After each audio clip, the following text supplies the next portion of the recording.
On today's show, we're talking offensive line grades for the 2025 season. This was a very up and down unit, Josh. 10 different configurations of linemen throughout the season. Yep. Some of the analysts thought that was a good thing. I don't know why.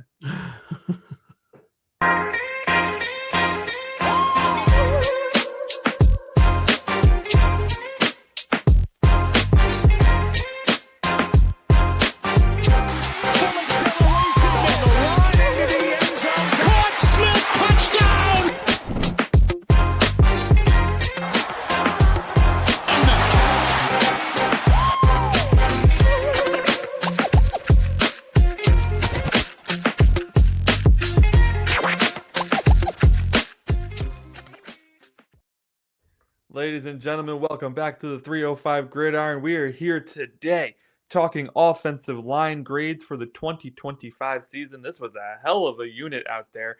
At times, looked like they were playing really well. During that winning streak, they looked like a top 10 unit. Now, that might be aggressive because statistically, they were. Statistically, they were doing pretty well. But overall, on the season, I think they had a pretty rough year. But we do have some guys that we want to give some flowers to because they had spectacular seasons, including one who is up for the inaugural season of, what is it called again? There's some protectee. I don't know.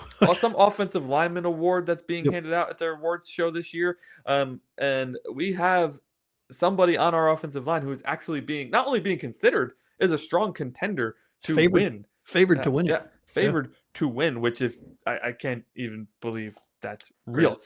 So far, Josh, we have given the people the quarterback grades, the running back grades, the wide receiver and tight end grades. Now it's the offensive line. We are rounding out the offense here.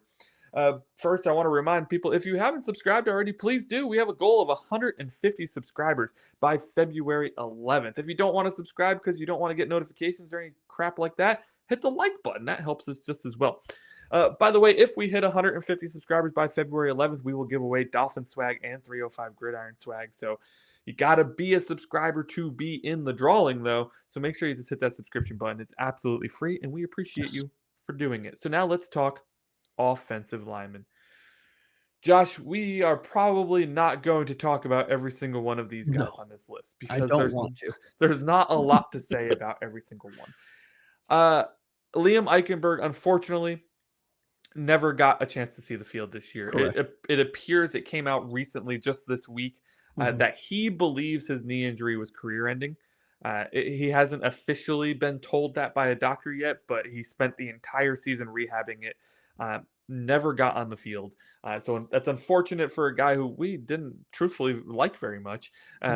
But he, ironically enough, could have been helpful this season. Very much so. If he was able to get on the field.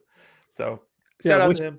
Wishing him a recovery, hopefully a speedy recovery in whatever way he can recover. But I just hope for guys like that they're able to walk again, right? Yeah, exactly. I mean, this is that's more important right now. Yeah. Let's talk. I just want to go through the guys who didn't really play a lot this year. We can just give the grades. Sure. James you want to Daniels, just call out names and we'll give grades? Yeah. So James Daniels, worst signing of all time, played 3 snaps, 26 years old, expected to come and solidify the right side of the line. Easy F, right? Easy F, for sure. Easy F.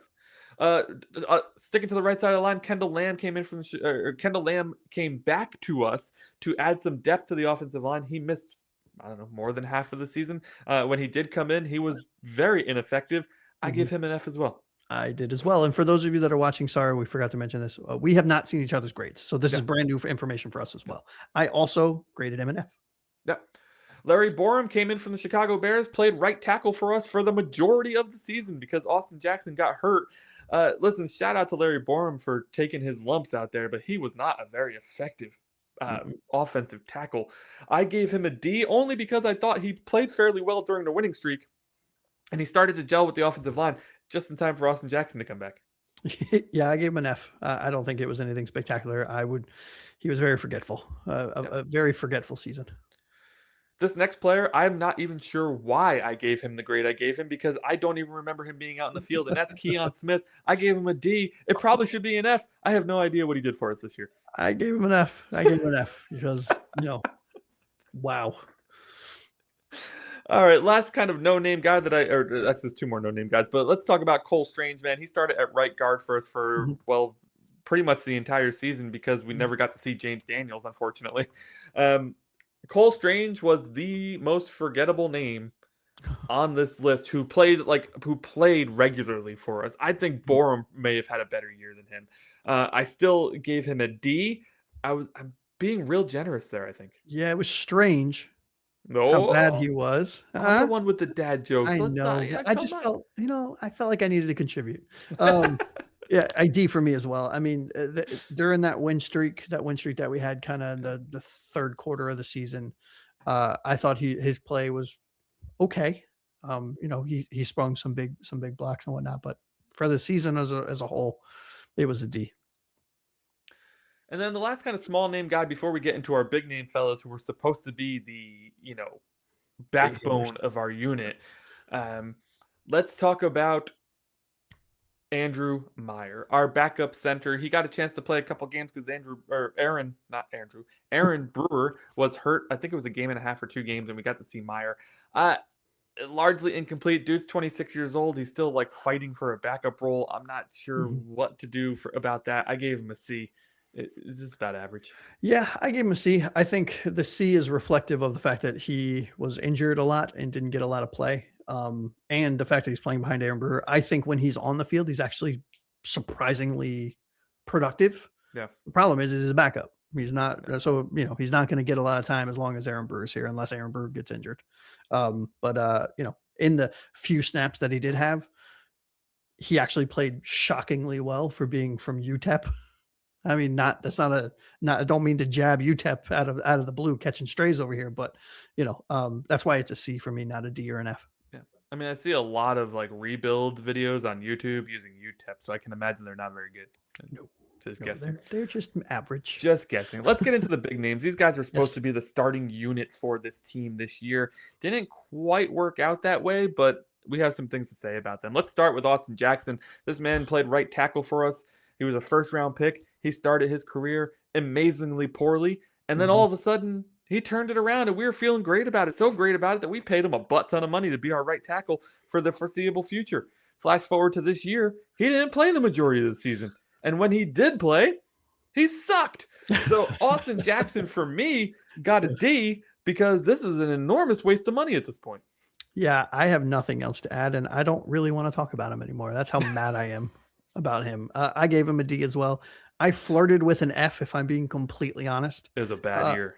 I just think, some decisions need to be made. And I think he will not be playing on our team because of his cap hit and because of what we can do with his contract. We can free up almost $18 million. I think it's 16 or $18 million if we were to cut him. So see you later, buddy. Don't let if they for whatever reason do decide to keep him, at least he won't be on the blind side anymore because we are probably looking at a righty quarterback. Right. And Patrick Paul will take over the mantle of blindside protector. That didn't matter. Hey man, in the NFL draft, we traded up. We actually traded a lot to move up in the second round to take Jonas Savaiinaea. We were all really pumped for this move. Thought for sure he would absolutely lock down a position on the offensive line. And then, for no reason at all, I mean, there's reasons, but the reasons are stupid. The coaching staff decides we're going to move him from his natural position of right guard to his unnatural position of left guard, and he had a hell of a struggle this year. For the majority of the season, it was downs, my friend. He had a couple good games, but this was a very forgettable season for Jonah. I don't know what the new coaching staff is going to do. I don't know if they're going to be like, bro, we're moving you back to right guard, or what is going to happen at this point. But man, I would love to see some more out of this guy. We gave up a lot of capital to get. Yeah, and look, I am very much for those of you that watch this show regularly, you know that I give rookies as much grace as anyone, and I give him grace because again, he was strangely moved to the left because of apparently he worked out with Patrick Paul in the offseason and all this other nonsense that Mike McDaniel and that coaching staff decided to do. They're not here anymore. They're not. Maybe this is one of the reasons because Jonah coming out of college was a very highly, and I say highly touted. He was sought after as an interior offensive lineman playing on the right side. That's what he did in college, and he could fill in tackle if he needed to because of his size.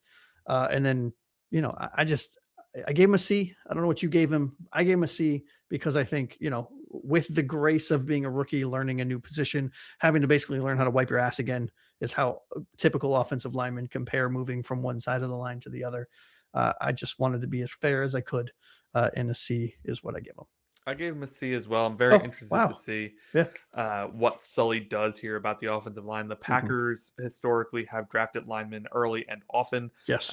So And he, if we're looking at the unit, if he believes that Jonah can be saved at left guard or can successfully be moved to right guard, Mhm. and then he decides to re-sign Aaron Brewer at center. We are looking at just 2 open positions on the offensive line as in terms of starters, if assuming they decide to get rid of Austin Jackson. Yeah. And I feel pretty good about it at that point. Mhm. But I'm Agreed. very, very curious to see what they do with Jonah. Yeah, and I think it's still too early to give up on him personally because he's not a Cole Strange who was a first round pick for the Patriots. Yeah. He's a second round pick. We gave up. Did we give up a lot? Yes. Or was he a second round or third round? Second round. Yeah. So I'll give him another year or two before I throw my hands up. But yeah, he needs to shape up because I think I don't really take PFF grades as gospel. But PFF graded him as the worst interior offensive lineman in the league. Like, not of the Dolphins, in the entire league. So That's not that surprising. yeah. What do you say we talk Danny Brunskill? This guy came in to add some depth to the offensive line. I believe he came in from the Titans, if I remember correctly, where he was playing center. He comes in to add some depth to the offensive line. In a traditional offensive line setting, he did not play very well for us. But when Mike McDaniel decided to change his philosophy, something we've been asking for years, and start playing more heavy packages, Brunskill ended up being the man in the heavy package who was leading the way, leading the charge for the running game. And he was freaking phenomenal. Absolutely fit that role perfectly. I have no idea what's going to happen with him in 2026. I don't know if he'll be back because I don't know if we'll be playing heavy sets again. But this man got a B for me because I thought he had a heck of a season. Yeah, you said it best. I forgot what show. It was one of our recent shows where you were like, yeah, when he's the 6th offensive lineman, he's a Pro Bowler. Yeah. Or you didn't say Pro Bowler, but not Pro Bowler, but he's very good. He's very, very good. Yeah. But when he's on one of our starting 5, he's horrible. And that's the best way to describe it. For some reason, when he's the 6th offensive lineman, he played his mind out.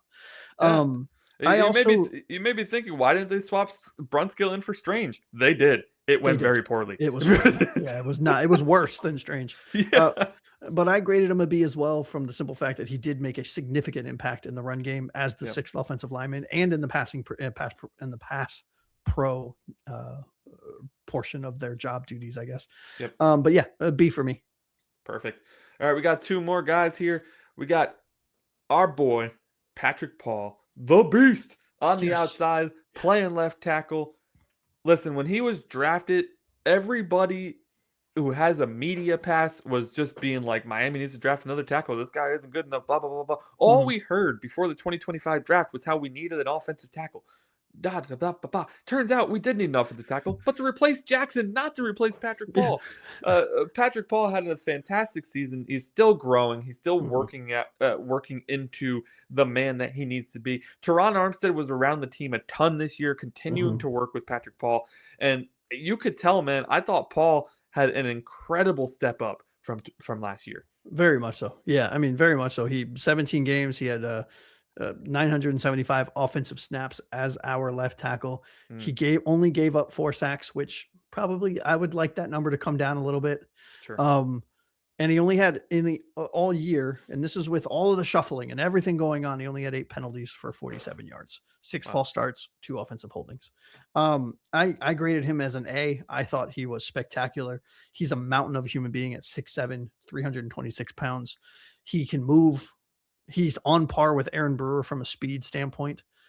And, where a lot of the media heads said, hey, he might not be so good. Teron Armstead said this dude's ready. Yeah.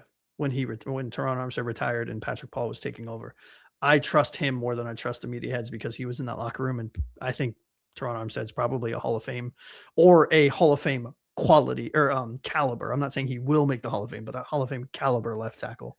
He knows better. He might. I gave him an A. Oh, I gave Patrick Paul a B. I thought there was a lot of improvement there, but like you said, penalties.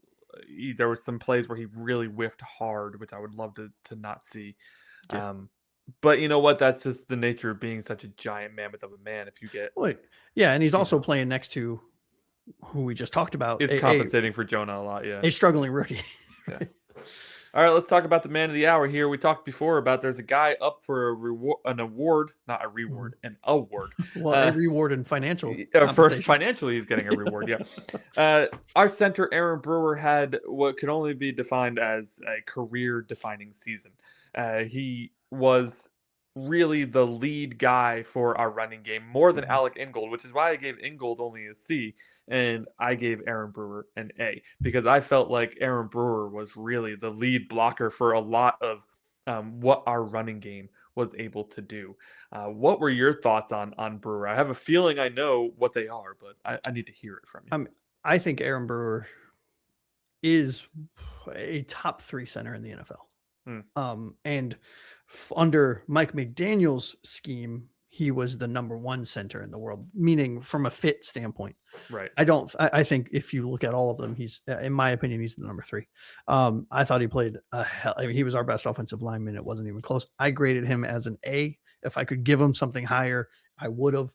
I think he's earned a new contract, a long-term contract with Miami. I think, I hope Sully, who, if you guys don't know, our new GM prefers to be called Sully as opposed to John Eric Sullivan.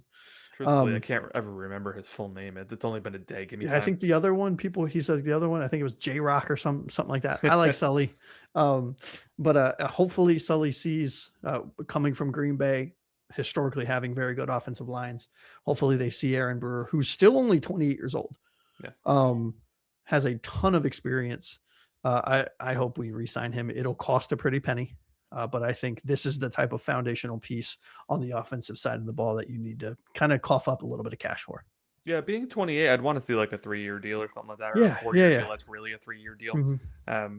But I agree. I would love to see him taken. What'd you grade him? I gave him an A. Easy peasy. Lemon squeezy. There we The go. only A I gave for the offensive line. I think overall the offensive line probably ended up around a C minus. Yeah. If you consider the starters, I think it was around a C plus. So take it for what it's worth. All right, ladies and gents, that'll do it for this episode of the 305 Gridiron with our offensive line 2025 grades. This is Josh, aka Aqua Ace, to my right. I'm Anthony Pinzone. Thank you so much for watching. Hit the like, hit the subscribe, and until next time, fins up, everybody.